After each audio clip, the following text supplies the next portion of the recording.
Muy buenos días, queridos hermanos. En esta mañana le damos un feliz sábado a cada uno de los que estamos en este lugar, que venimos con el propósito de estudiar la palabra. En esta mañana queremos ir a ella para poder entrar en esta meditación para este día de sábado. Y queremos meditar en ella, en la palabra del Señor.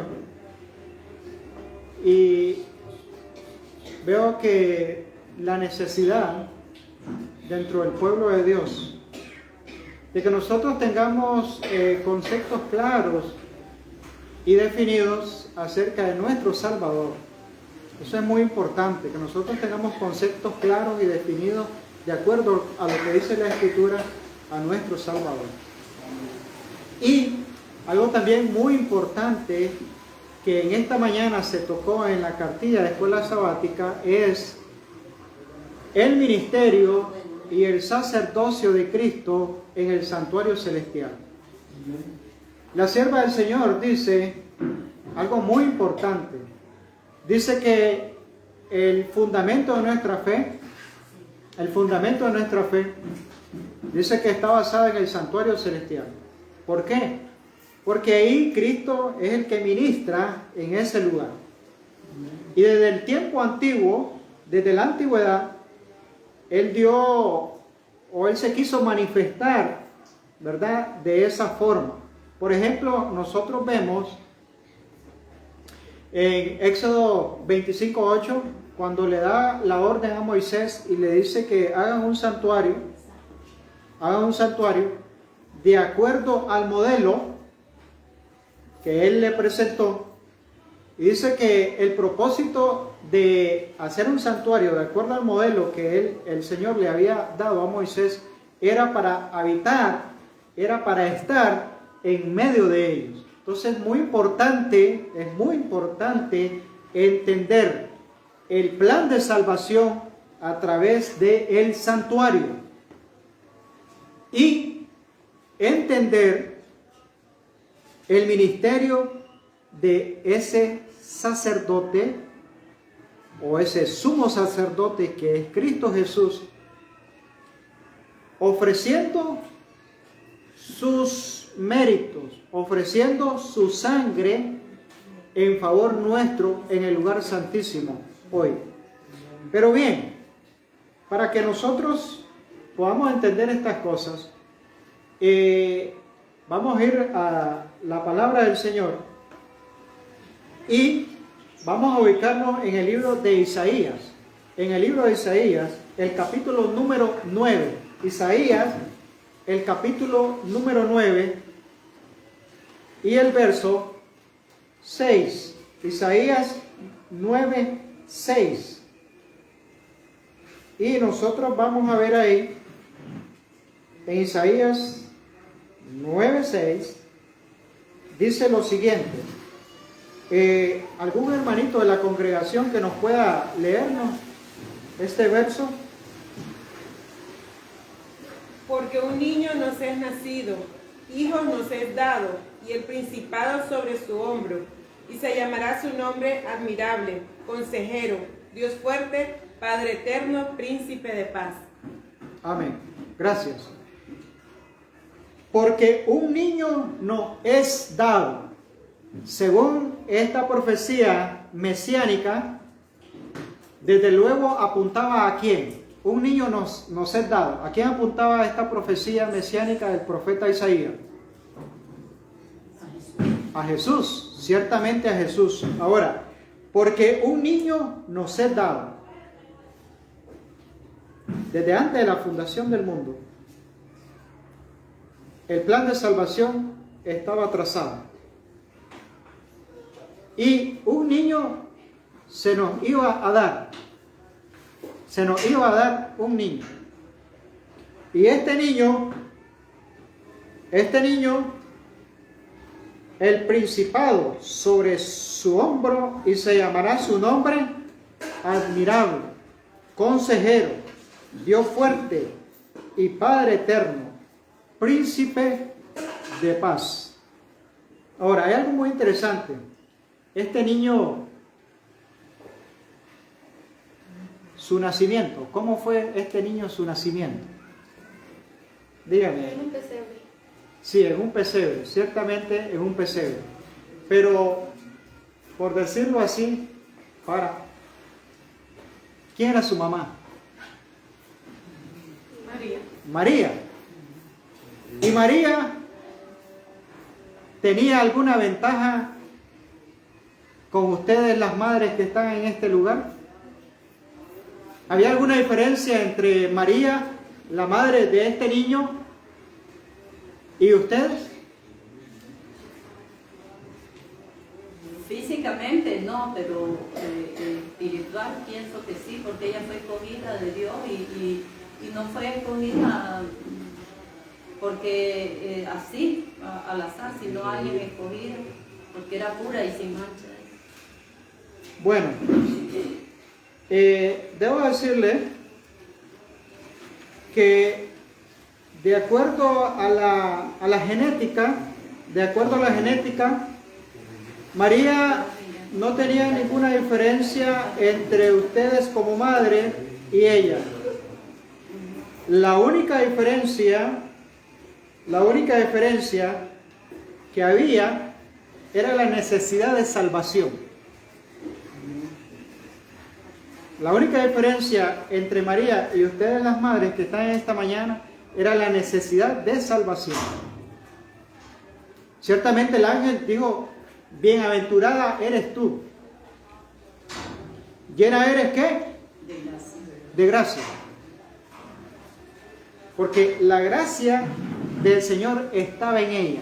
No porque María tenía alguna ventaja o tuviera algo diferente a ustedes en esta mañana. Recordemos que cuando este niño es nacido, vino a este mundo, vino a esta tierra con 4000 años de pecado. Entonces María no era una mujer inmaculada. No era inmaculada. ¿Verdad? Tenemos que tener cuidado en eso. María era una mujer dedicada y temerosa a Dios, pero no era inmaculada.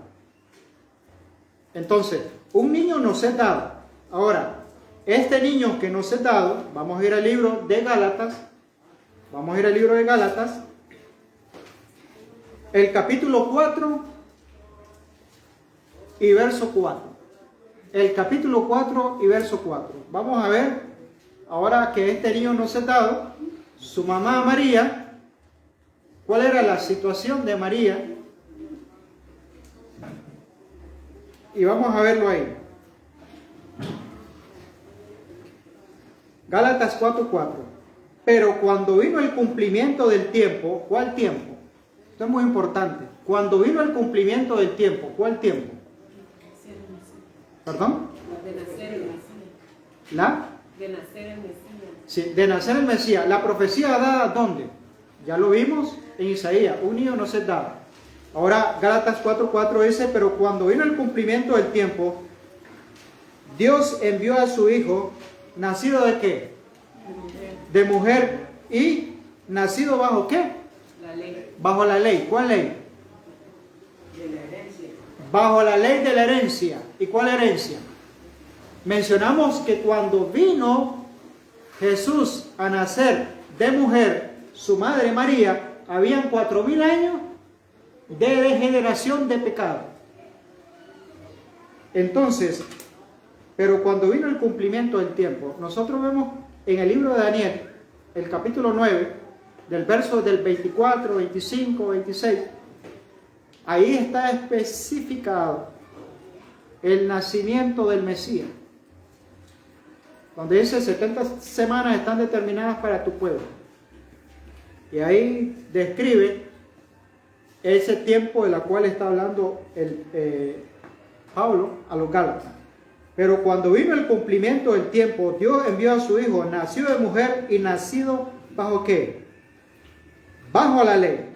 El 5, para que redimiese a los que estaban bajo la ley, a fin de que recibiesen la adopción de hijo. Muy interesante esto. Entender a este niño que es nacido. Este niño que es nacido, su madre, María, tiene una naturaleza como la suya y la mía. Dice que nació de mujer y bajo la ley. Ahora, hay algo muy interesante. ¿Por qué Jesús nació de mujer y bajo la ley? Vamos a ir a 1 Timoteo 2:14. Con mucho respeto, con mucho cuidado, vamos a leer 1 Timoteo 2:14. Con mucho respeto y mucho cuidado vamos a leer 1 Timoteo 2:14. ¿Por qué digo esto?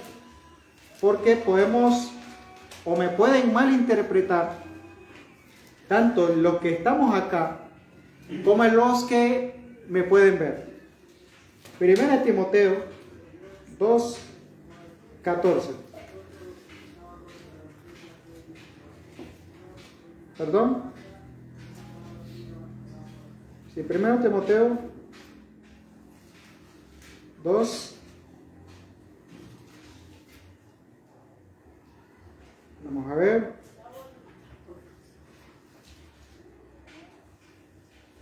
No.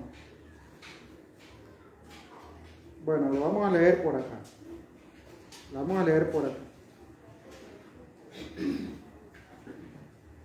Y dice lo siguiente. ¿Por qué nació de mujer?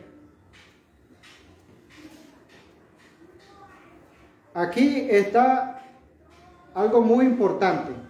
¿Por qué debía ser hecho de mujer? ¿Por qué no de hombre? Es la pregunta. ¿Por qué no de hombre?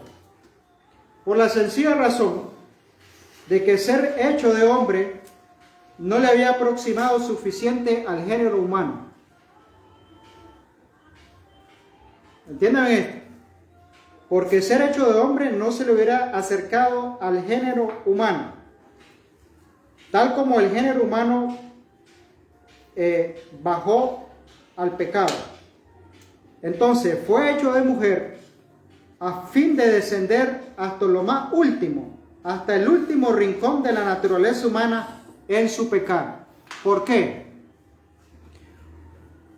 Para conseguir eso, debía ser hecho de mujer. ¿Por qué debía ser hecho de mujer y no de hombre? Entonces,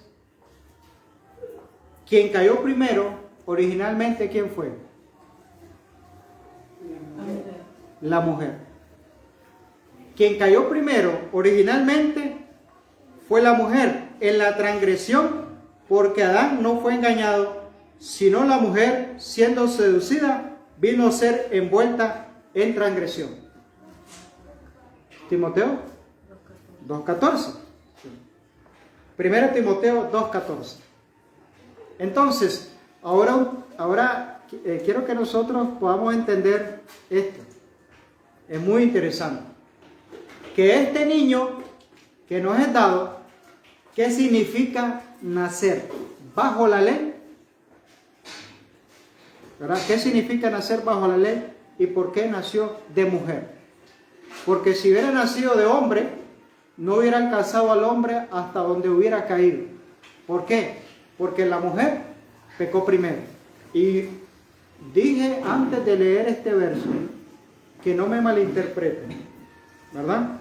Porque nosotros tenemos el concepto en esta sociedad, tenemos conceptos falsos y se levantan ciertas situaciones donde por el ambiente que nosotros vivimos, ese espíritu de empoderamiento se levanta y puede decir, ese es un ¿qué? Un feminista. o un machista, ¿verdad? Un machista. Entonces, pero como estas cosas son espirituales, nosotros debemos entender que para que este niño que nos es dado pudiera rescatar al hombre hasta donde se encontraba, tenía que nacer de mujer, porque la mujer fue la que transgredió primero que el hombre. Entonces, vea qué interesante. Repito, ¿por qué debía ser hecho de mujer? Porque no de hombre, varón, por la sencilla razón de que ser hecho de hombre no le había aproximado suficiente al género humano, tal como es el género humano bajo el pecado.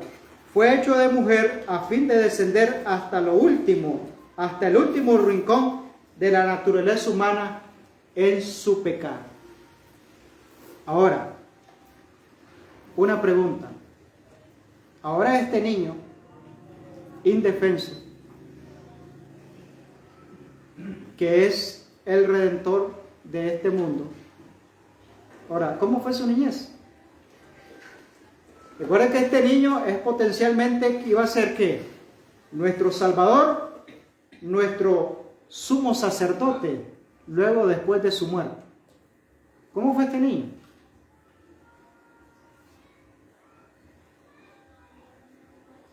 ¿Será que tenía ventaja alguna de los niños que están acá?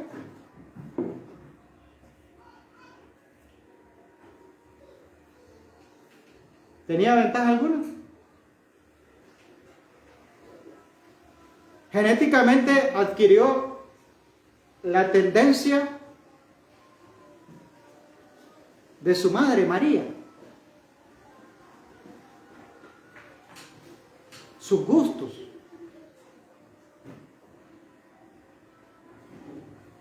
Para el ser humano no concibe la idea de cómo un niño nacido de mujer y bajo la ley pudo obedecer. Y ya cuando tenía 12 años, ¿qué dijeron los sacerdotes? Cuando entró al templo, que tenía conocimiento, tenía mucho conocimiento, y que este niño debía llegar a ese lugar para adquirir más conocimiento y estudiar con ellos, ¿verdad? Ahora, es muy interesante entender esto. ¿Por qué? Porque este niño que nos es nacido, este niño que nos es dado, este niño que se iba a convertir luego en un varón de dolores, experimentado en quebranto, era nuestro Redentor, era nuestro Salvador. Y nosotros debemos de tener claro lo siguiente: la humanidad del Hijo de Dios es todo para nosotros. La humanidad del Hijo de Dios es todo para nosotros. Es la cadena de oro que une nuestra alma a Cristo y a través de Cristo a Dios. Este ha de ser nuestro estudio. Entonces, vean la importancia de poder entender esto. Un niño nos es dado. Ahora, viniendo el cumplimiento del tiempo, Cristo nació bajo la ley y nació de mujer. Para poder entender el plan de salvación, nosotros tenemos que entender a Cristo en el terreno en el cual vino y nos dio ejemplo a cada uno de nosotros. O sea que Cristo, nuestro Salvador, no tenía ninguna ventaja, no nos llevaba ninguna ventaja a nosotros.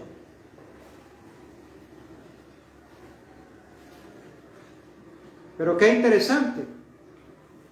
Después que Eva y Adán pecaron, este mundo fue destruido por un diluvio. Y ya, para esa época, ¿qué es lo que dijo Jesús en Génesis 6? Que el corazón del hombre era como, con gran tendencia ¿a qué? Al mal. Y terrible la situación que el corazón del hombre era con tendencia al mal. ¿Que cuántos niños entraron al arca? Ni uno. Ni un niño entró al arca.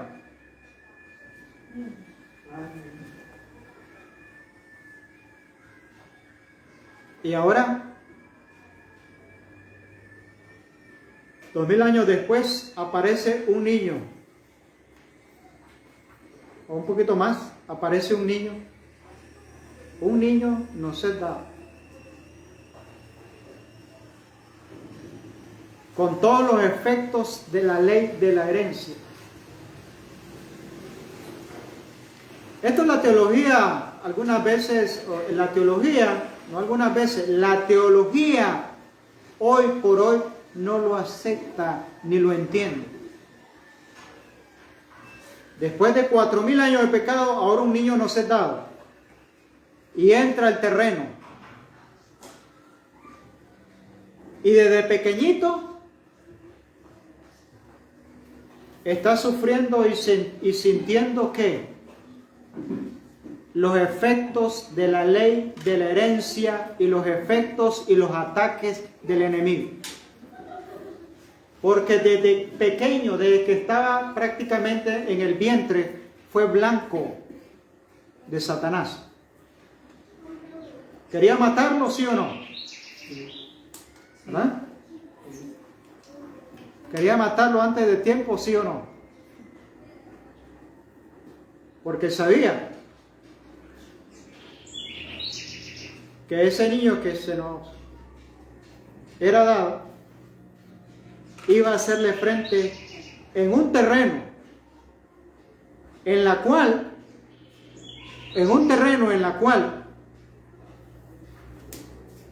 era diferente al terreno en la cual venció a Eva y a Adán.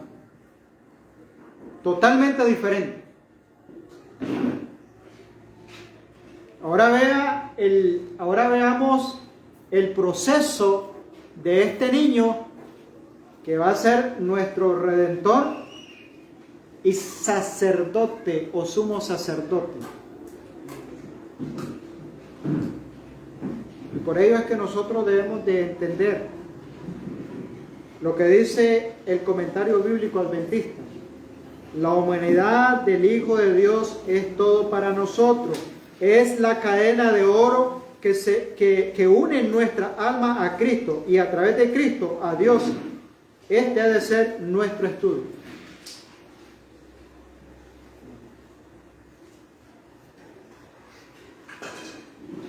Hay algo muy importante también que vamos a ver aquí. En la genealogía de Cristo, vamos a ver, según Romanos 1.8, Romanos 1.3. Vamos a ver qué nos dice Romanos 1.3.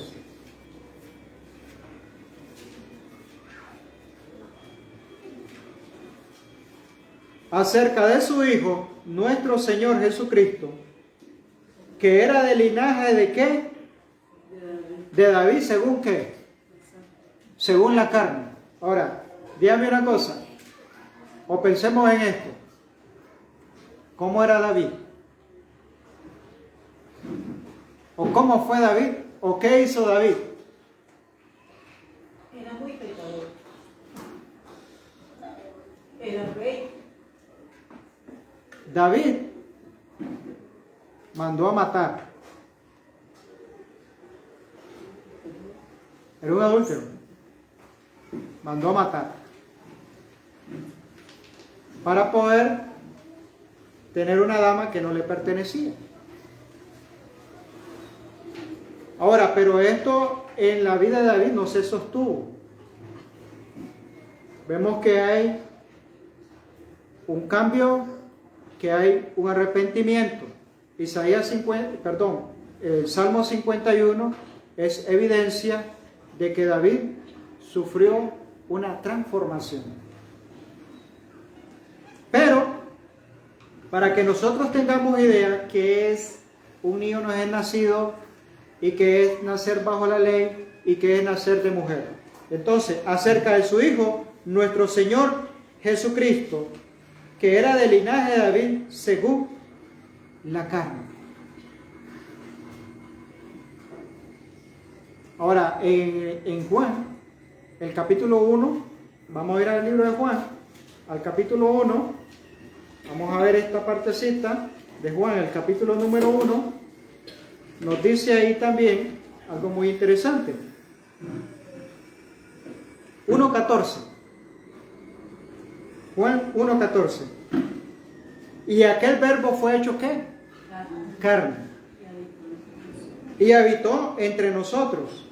Vimos su gloria, gloria como del unigénito del Padre, lleno de gracia y de verdad. Ahora, aquí lo que nosotros estamos tratando de ver y entender, estudiar en esta mañana, es que el verbo se hace carne. El Hijo de Dios, el verbo se hace carne. Uno que dice que es príncipe, admirable, consejero. Es algo bastante difícil de entender y explicar cómo Él viene a este mundo y se encarna entre sus hermanos. Y como su naturaleza divina y su naturaleza humana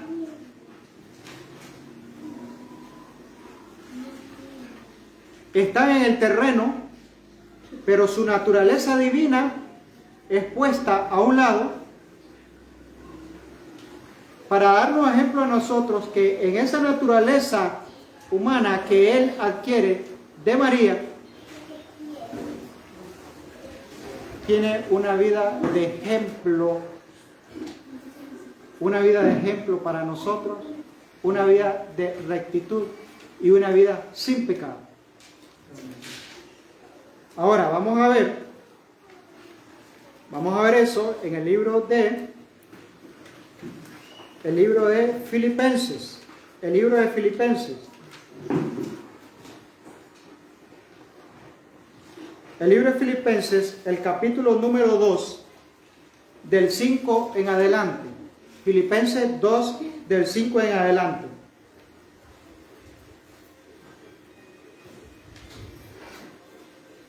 Dice de la siguiente manera: haya pues en vosotros este sentir que hubo también en Cristo Jesús. Esto es algo muy importante. Haya pues en vosotros este sentir, o sea, haya pues en vosotros esa mente. Haya pues en vosotros esa mente de ese niño que nos fue dado, el cual siendo en forma de ¿qué? De Dios, cuando Él vino, el cual siendo en forma de Dios, no estimó el ser igual a Dios como a cosa a que aferrarse. Entonces, Él, su naturaleza divina, la puso a un lado, no se aferró. ¿Y qué hizo? Sigue diciendo: el cual siendo en forma de Dios no estimó el ser igual a Dios como cosa a que aferrarse, sino que se despojó de sí mismo, tomando forma de siervo, hecho semejante ¿a quién? A los hombres. O sea, que significa que su naturaleza divina fue puesta a un lado, no se aferró a esa naturaleza divina y fue hecho semejante ¿a qué? A los hombres, heredando de su madre María las tendencias al pecado. Ahora, y dice el 8, y estando en la condición de hombre, se humilló a sí mismo, haciéndose obediente hasta la muerte y muerte de cruz. Este texto es muy importante, ¿sabe por qué? Porque si este niño hubiese utilizado su naturaleza divina, este niño no hubiera muerto.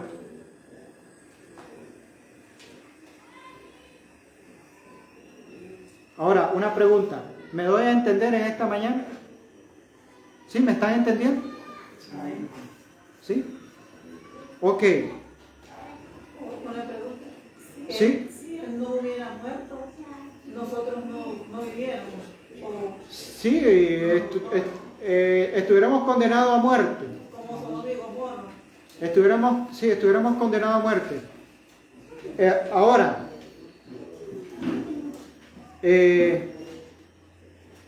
O si él no hubiese resucitado. Ajá, si no hubiese. sí, todo eso es una cadena. Sí. Si no sucede una cosa, no la otra. Ahora, hay algo muy importante. En el deseo de toda la gente voy a leer lo siguiente. Cristo tomó sobre sí las flaquezas de la humanidad degenerada. Únicamente así podía rescatar al hombre de las profundidades de su degradación. Deseo de toda la gente, la página 92. Esto es claro. Cristo tomó sobre sí las flaquezas de la humanidad degenerada. Únicamente así podía rescatar al hombre de las profundidades de su degradación. O sea que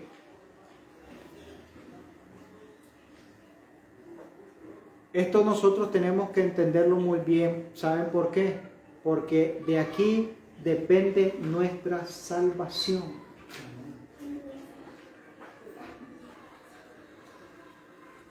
Un niño no se da. Un niño nos es dado. ¿Sabe que los niños en el tiempo de Moisés, rebeldes, glotones, dice la Biblia? ¿Qué les pasaba a esos niños, según Deuteronomio? Dice que eran apedreados. Eran apedreados. Ahora, Cristo, desde la niñez, nos está dando ejemplo a nosotros de obediencia. Cristo, desde su niñez, nos está dando ejemplo de obediencia. Pero ¿qué decimos nosotros? Es que nosotros somos pecadores. Y como somos pecadores, no vamos a dejar de pecar. Gran mentira.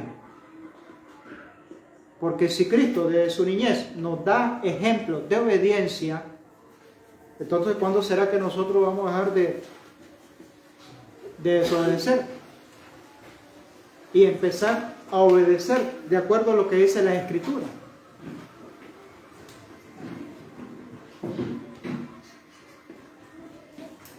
Por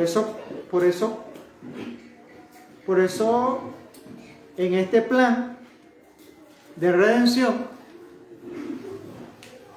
se nos envía a uno que dice acá, estando en la condición de hombre, se nos envía uno igual a nosotros, estando en la condición de hombre, según Filipenses 2:8, y estando en la condición de hombre, se humilló a sí mismo, haciéndose obediente hasta la muerte y muerte de cruz. Ahora vamos al libro de Hebreos.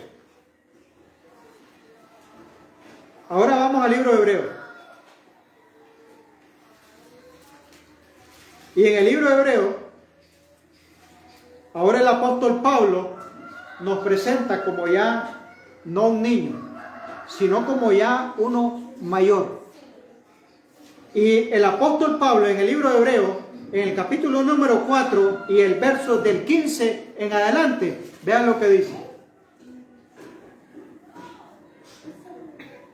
Porque no tenemos un sumo sacerdote que no pueda compadecerse de nuestra debilidad, sino uno que fue tentado en todo, según nuestra semejanza, o sea, nuestra carne, pero sin pecado.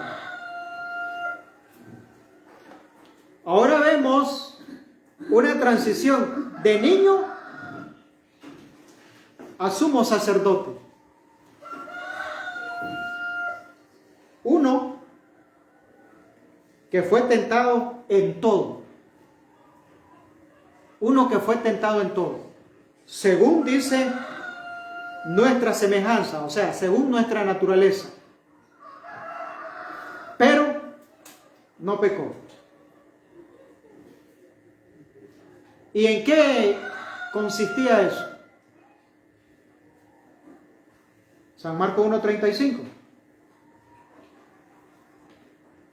San Marcos 1:35. ¿En qué consistía eso? San Marcos 1:35. Marcos 1:35.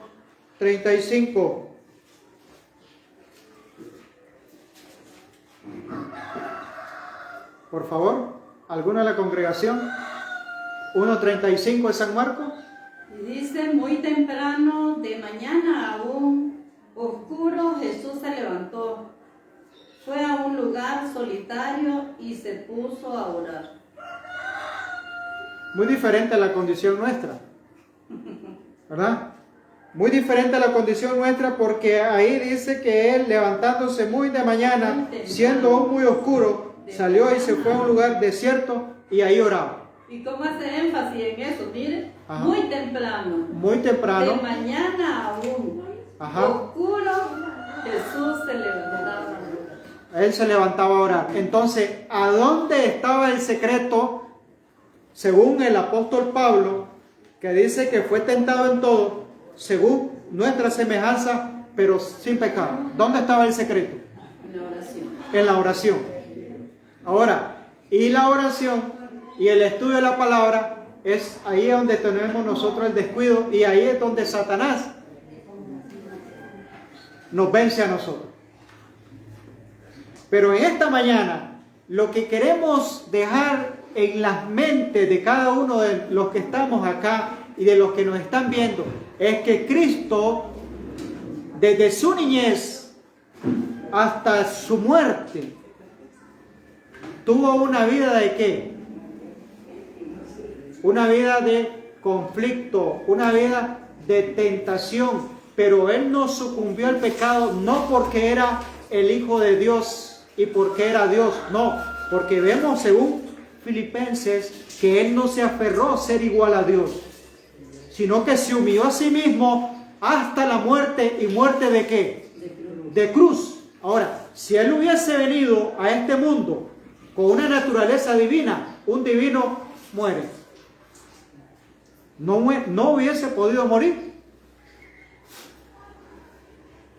No hubiese podido morir. Ahora entiende usted este asunto que estamos estudiando en esta mañana. Y la necesidad urgente, la necesidad urgente de ganar victoria sobre el pecado. Ahora, aquí el apóstol nos está invitando en el capítulo 4, el verso 16, lo siguiente, ¿qué dice? Acerquémonos pues confiadamente al trono de la gracia para alcanzar misericordia y hallar gracia para el oportuno socorro. Hebreos 4, 16.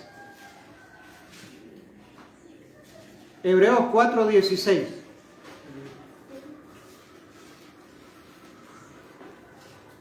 ¿Ve qué interesante el asunto?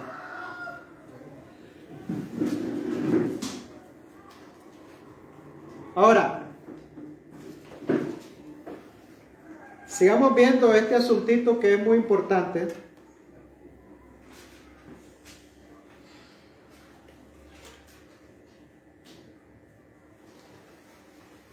Arropado en la vestimenta de la humanidad. Cristo, ¿verdad?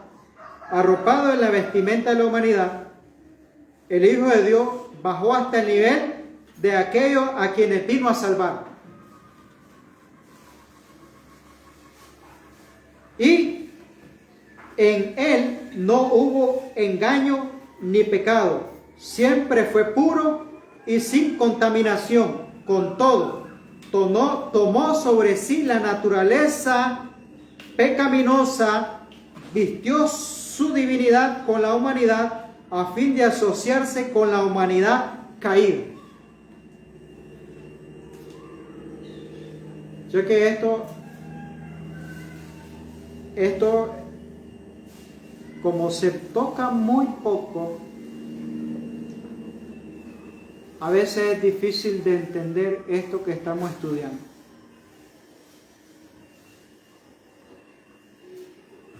¿Sí?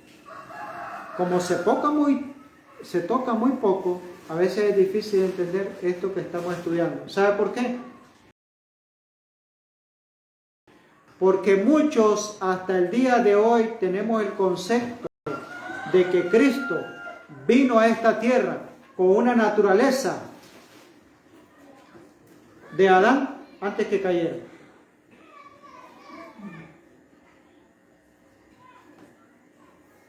Y Cristo vino a este mundo a darnos ejemplo a cada uno de nosotros de obediencia. Nació de mujer, dice, y bajo la ley. Bajo la ley, bajo la gran ley de la herencia.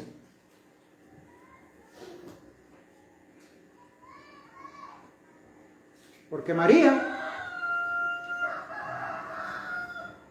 no era inmaculada. Pero sí fue llena de gracia, dice. Claro, la gracia que el Señor nos ofrece a cada uno de nosotros. Amén. La gracia que Él nos ofrece a cada uno de nosotros. Pero esa gracia no era que María no podía caer, ¿verdad? Porque ese es un grave problema que hoy tenemos al entender estas cosas. Porque si no, caeríamos en el gran problema de la, ¿cómo se llama? De la Inmaculada Concepción de María. Caeríamos en ese problema.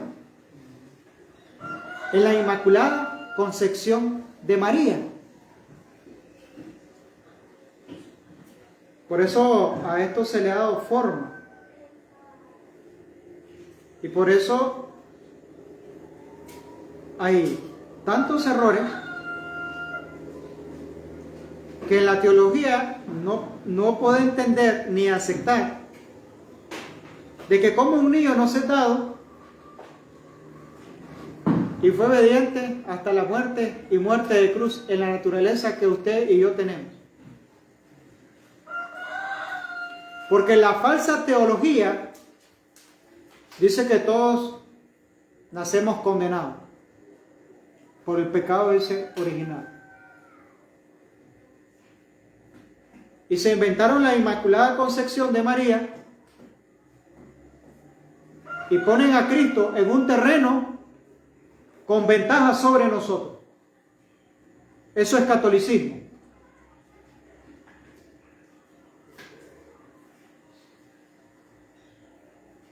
Eso es catolicismo.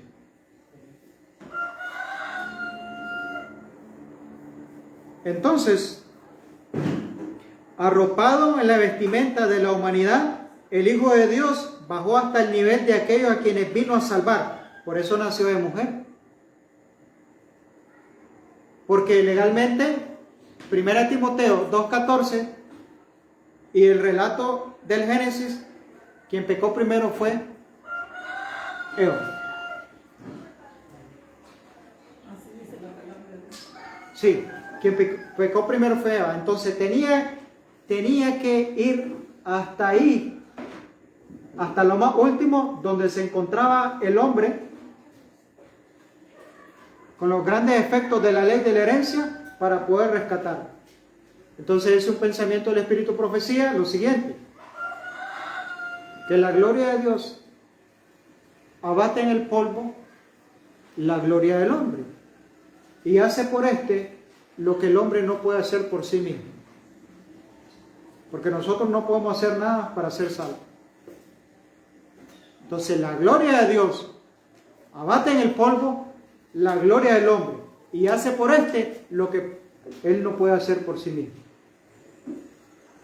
Y Mensajes Selectos, tomo 1, la página 477. Esto es categórico. Si no hubiera tenido la naturaleza del hombre, no podría ser nuestro ejemplo. ¿Y qué dice la Biblia?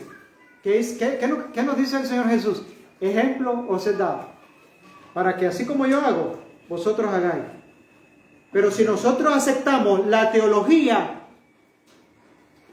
de que Cristo vino con la naturaleza de Adán antes de caer, Él es un impostor ante nosotros, porque nos está diciendo que hagamos algo que nosotros no podemos hacer, porque Él lo hizo con ventaja, con referente a nosotros. Ahora entiende usted, la teología se vuelve a veces y muchas veces en una maraña de engaño. Y nosotros estamos bombardeados por mucha teología. Ya en los siglos pasados, la teología agustiniana trajo muchos engaños. La teología católica, según San Agustín. ¿Ha escuchado usted hablar? ¿Sí? Eso pervirtió todas estas cosas que nosotros estamos estudiando en esta mañana. Y para poder entender el plan de salvación, nosotros tenemos que entender que la naturaleza de Cristo, que un hijo nos es dado, cómo vino a esta tierra. Y tenemos un sumo sacerdote, según el libro de Hebreos, el apóstol Pablo, en Hebreos 4:14, porque no tenemos un sumo sacerdote que no pueda compadecerse de nuestras debilidades, sino uno que fue tentado en todo, según nuestra semejanza, pero sin pecado. Cristo no se hubiera compadecido de nosotros si no hubiese tenido una naturaleza como la nuestra. No hubiera entendido el ser humano. No lo hubiera comprendido. Se cansó. Tuvo hambre y el enemigo lo tentó. De lo contrario, igual, eso no hubiera sido tentación en el desierto. ¿Por qué? Porque no se aferró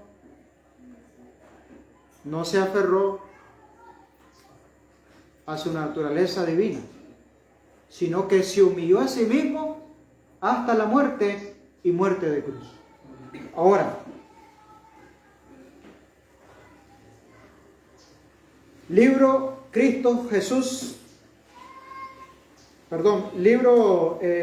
Mensajes Selectos, tomo 1, la página 290. Esto también es categórico.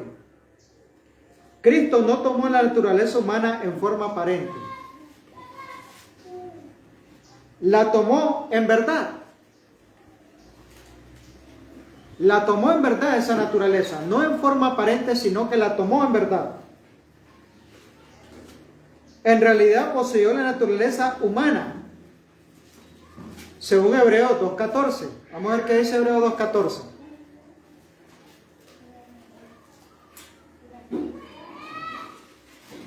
Vea qué interesante. Léalo por favor, hermana. Dice Hebreos 2:14. Así, por cuanto los hijos participan de carne y sangre, Él también participó de lo mismo, para destruir por su muerte al que tenía el dominio de la muerte, a saber, al diablo. El diablo. Entonces, así que por cuanto los hijos participaron de carne y sangre, Él también participó de lo mismo.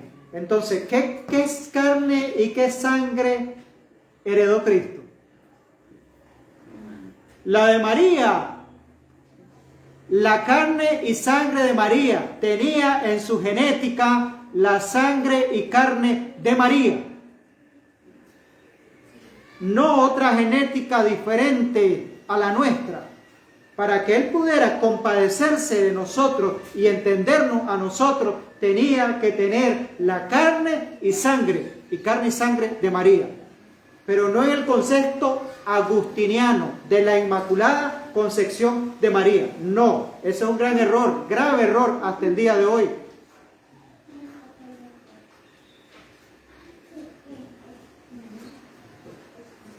El libro de Hebreos es muy interesante. Y hay que destaparlo, hay que abrirlo porque la cartilla viene hablando del sacerdocio. Y debemos entender a este sumo sacerdote, su ministerio, su vida de ejemplo, de integridad. Él es nuestro modelo a seguir. Y sigue diciendo, era el hijo de María, era de la simiente de David, de acuerdo con la ascendencia humana, se declara de él que era hombre, el hombre Cristo Jesús. Y ya sabemos que la descendencia de David no tenía gente muy buena, ni el mismo David, antes de su conversión, ¿verdad?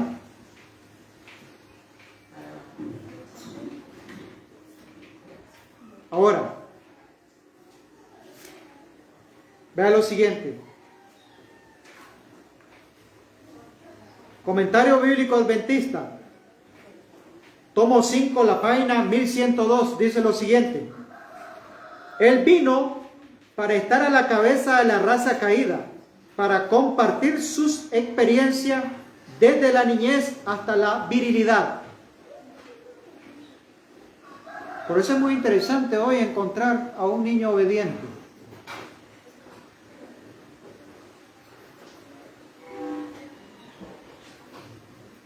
Sí.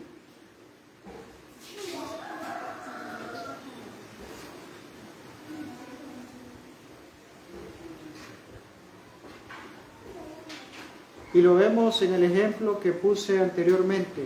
Ningún niño entró al arca.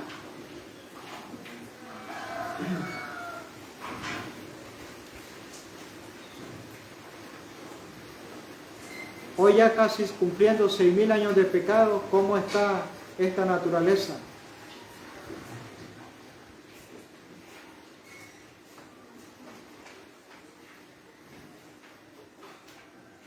¿Estamos igual? ¿O peor? Pero eso no nos debe desanimar. ¿Por qué? Porque nosotros podemos ganar esa victoria sobre el pecado. Y vamos a ir al libro de Judas, el penúltimo libro de la Biblia, Judas 1.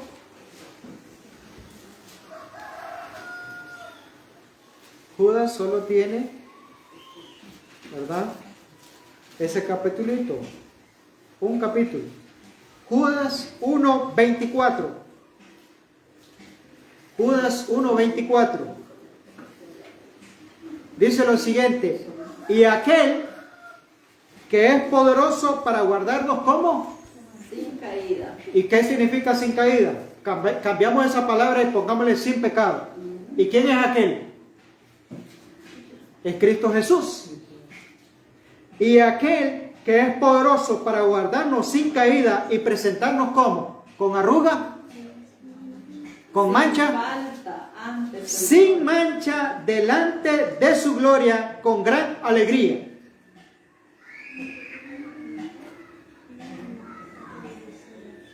Entonces, no nos desanimemos. Aún. No nos desanimemos aún. Cuando nosotros tenemos ya casi 6.000 años de pecado, aquel que es poderoso para guardarnos sin caída y presentarnos sin mancha delante de su gloria con gran alegría. ¿Se puede vivir una vida de rectitud? ¿Se puede vivir una vida de rectitud? ¿Se puede vivir una vida sin pecado? Con la ayuda de Dios. Con la ayuda de Él, sí, porque aquel que es poderoso dice que puede guardarnos sin caída. ¿Pero por qué? Muchas veces desde los púlpitos se dice que nosotros somos pecadores y vamos a pecar hasta que Cristo venga. ¿Por qué? Si se nos promete la victoria sobre el pecado. Cristo viene por una iglesia como sin mancha y sin arruga. La transformación que va a sufrir la iglesia es que estos cuerpos que se sometieron a vivir una vida para ser guardados sin caída,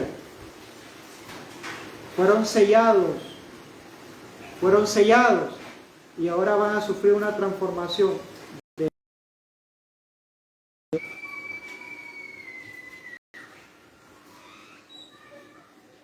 De lo contrario,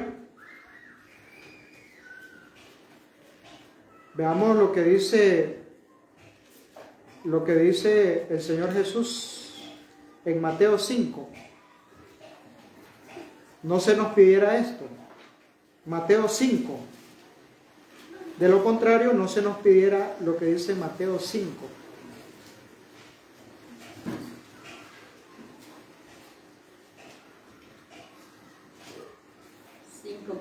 48. Mateo 5, 48. Sed pues vosotros perfectos como vuestro Padre que está en los cielos es perfecto.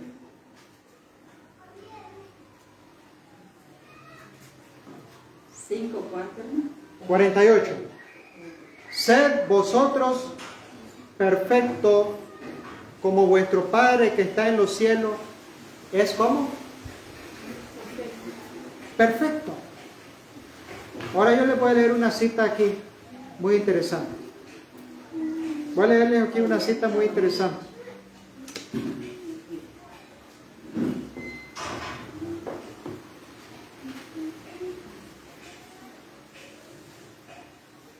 ¿Usted cree en lo que estamos estudiando en esta mañana? Amén. Amén. ¿Cree lo que dice Judas 1:24? Si creemos lo que dice Judas 1:24, dice que Él nos puede guardar sin caída. Él nos puede guardar Sin caída. Escuchen lo que dice esta cita de la Reviva y dice lo siguiente. Quien no tiene suficiente fe en Cristo para creer que Él lo puede guardar de pecar, no tiene la fe que le dará la entrada al reino de Dios.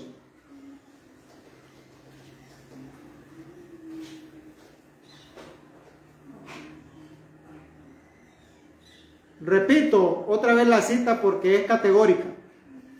Quien no tiene suficiente fe en Cristo para creer que Él lo puede guardar de pecar, no tiene la fe que le dará la entrada al reino de Dios.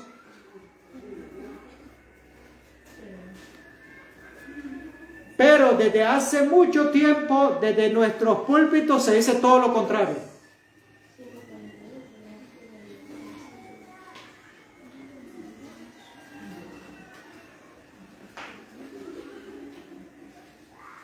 Ahora que dice el apóstol Pablo en Romanos 5, justificados pues por la fe, tenemos paz para con Dios por medio de nuestro Señor Jesucristo. Romanos 5:1. Justificados pues por la fe, tenemos paz para con Dios por medio de nuestro Señor Jesucristo.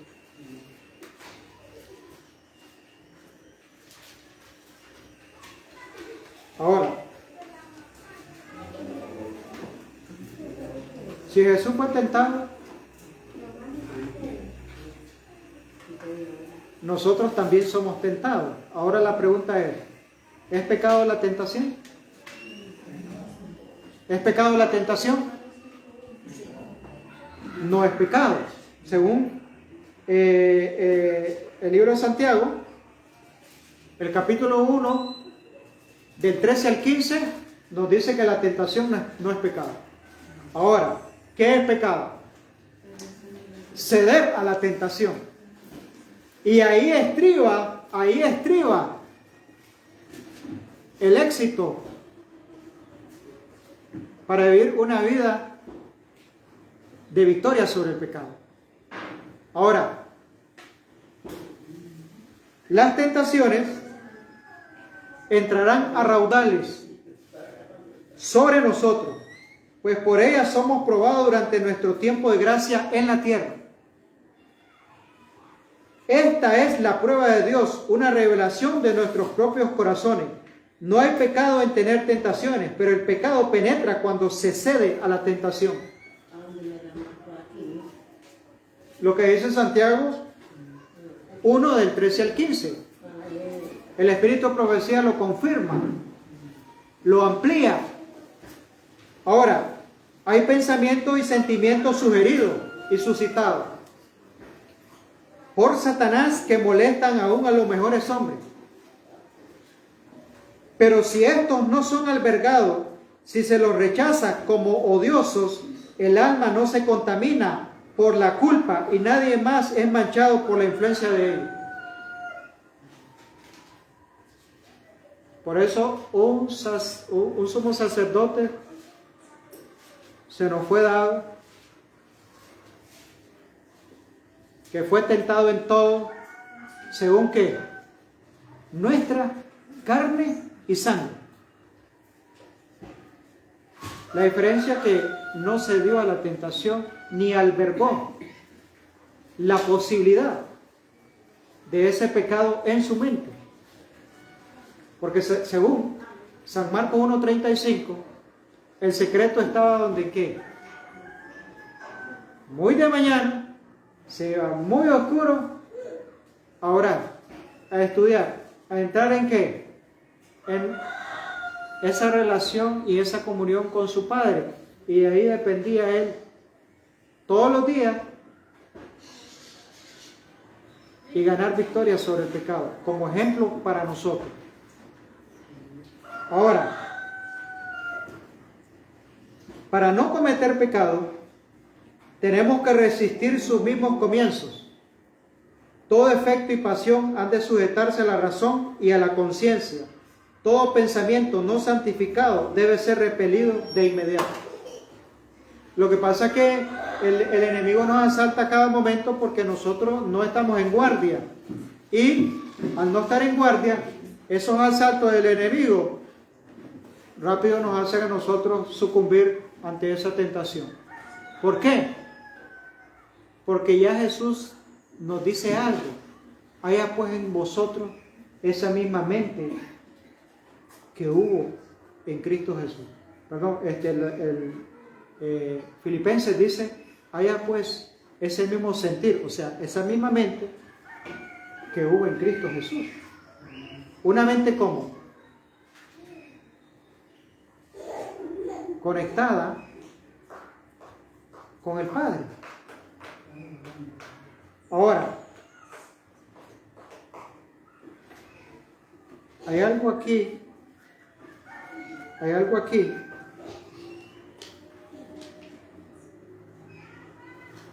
que debemos entender. Si los pensamientos son malos, los sentimientos lo serán. Se forma un mal pensamiento, el sentimiento es malo. Y los pensamientos y sentimientos combinados, ¿qué forman? Los pensamientos y los sentimientos combinados, ¿qué forman? El carácter. Pensamientos y sentimientos combinados constituyen el carácter moral de la persona. Hay algo que nosotros debemos de cuidar mucho. ¿Y qué es? La mente. Hay algo que nosotros vamos a cuidar mucho y es la mente. Y nuestra mente es bombardeada. ¿Por qué? Por lo que vemos. Nuestra mente es bombardeada por lo que vemos,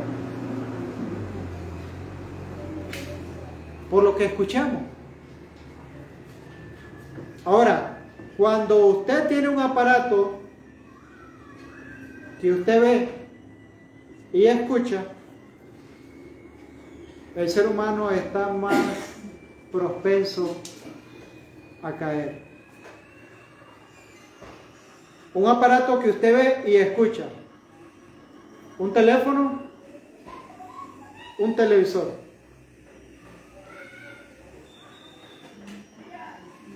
Está más propenso a caer. Porque en el teléfono, si usted no lo usa bien, y el televisor, si no lo usa bien, y si lo usa para otras cosas, entonces, ¿qué tipo de carácter se forja en el ser humano?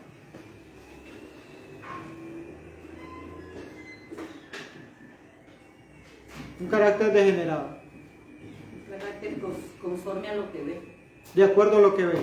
Entonces, nosotros somos transformados por contemplación. ¿A quién contemplamos? ¿A quién contemplamos más? ¿Cómo se contempla a Jesús? ¿A través de qué? Del estudio de su palabra y a través de la oración. Amén. Pero cuando se le dedica más tiempo a otras cosas, es difícil que podamos ser transformados. Termino la idea de la cita. Si los pensamientos son malos, los sentimientos también lo serán. Los pensamientos, los sentimientos combinados constituyen el carácter moral de la persona. Cuando decidís que como cristiano no se requiere que dominéis los pensamientos y los sentimientos, caéis bajo la influencia de ángeles malos e invitáis su presencia y control. Entonces usted ve que es de importancia capital cuidar nuestra mente, porque sentimientos y pensamientos forman ¿qué? El carácter moral del hombre. El carácter moral del hombre. Y por eso nosotros debemos entender que a través de la contemplación somos transformados. Y si no contemplamos a Cristo como modelo a través de su palabra y a través de los testimonios, somos transformados en otra cosa, pero menos en el modelo. Recuerde, un niño nos es dado como ejemplo para cada uno de nosotros. Y ese niño creció, desarrolló como ejemplo y ahora es nuestro sumo sacerdote en el lugar santísimo, desarrollando los últimos actos de misericordia, esperando que usted y yo podamos ganar victoria sobre el pecado. Que Dios nos